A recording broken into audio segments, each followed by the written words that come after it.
Go out and tell our story. Let it echo far and wide.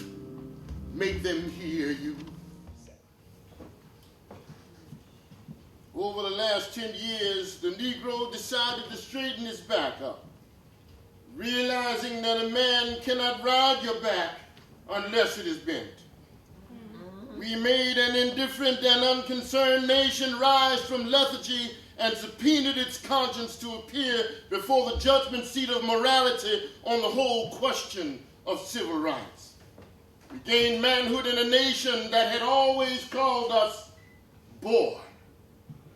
With all the struggle and all the achievements, we must face the fact, however, that the Negro still lives in the basement of the great society. He is still at the bottom, despite the few who have penetrated to slightly higher levels, even where the door has been forced partially open. Mobility for the Negro is still sharply restricted. There is often no bottom at which to start, and when there is, there's almost no room at the top. In consequence, Negroes are still impoverished aliens in an affluent society. They are too poor even to rise with the society, too impoverished by the ages to be able to ascend by using their own resources. And the Negro did not do this to himself. It was done to him. For more than half of his American history, he was enslaved, yet he built the spanning bridges and the grand mansions, the sturdy docks and the stout factories of the South. His unpaid labor made Cotton king and established America as a significant nation in international commerce. Even after his release from chattel slavery, the nation grew over him, submerging him. It became the richest, most powerful society in the history of man.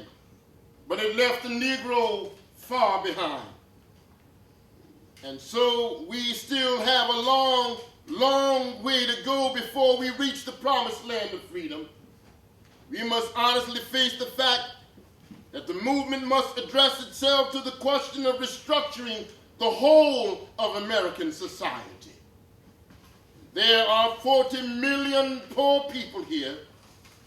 And one day we must ask the question, why are there 40 million poor people in America?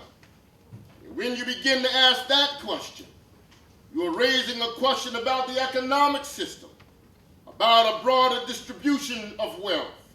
When you ask that question, you begin to question the capitalistic economy. When you ask that question, you are asking the questions that should be asked. I'm simply saying that more and more we've got to begin to ask questions about the whole society. We are called upon to help the discouraged beggars in life's marketplace.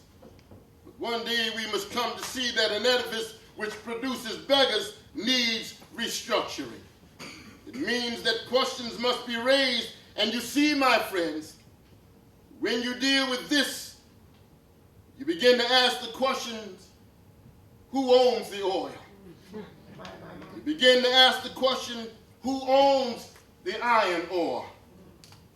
You begin to ask the question, why is it that people have to pay water bills in a world that's 2/3 water? These are words that must be said. Now, when I say I am questioning the whole society, it means ultimately coming to see that the problem of racism, the problem of economic exploitation, and the problem of war are all tied together. These are the triple evils that are interrelated. And if you let me be a preacher just a little bit.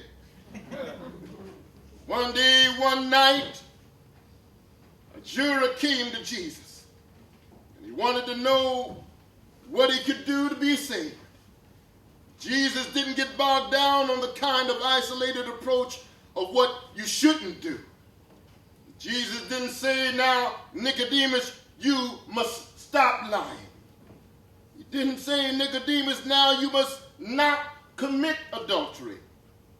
He He didn't say, now Nicodemus, you must stop cheating if you are doing that. He didn't say, Nicodemus, you must stop drinking liquor if you are doing that excessively. He said something altogether different, because Jesus realized something basic, that if a man will lie, he will steal. Amen. And if a man will steal, he will kill. That's right. So instead of getting bogged down on one thing, Jesus looked at him and said, Nicodemus, you must be born again. In other words, your whole structure must be changed. A nation that will keep people in slavery for 244 years will thingify them. Make them things. And therefore, they will exploit them and poor people generally economically. And a nation that will exploit economically will have to have foreign investments and everything else. And it will have to use its military might to protect them. All of these problems are tied together. What I'm saying today is that we must go from this convention and say, America, you must be born again. Make them hear you. Make them hear you.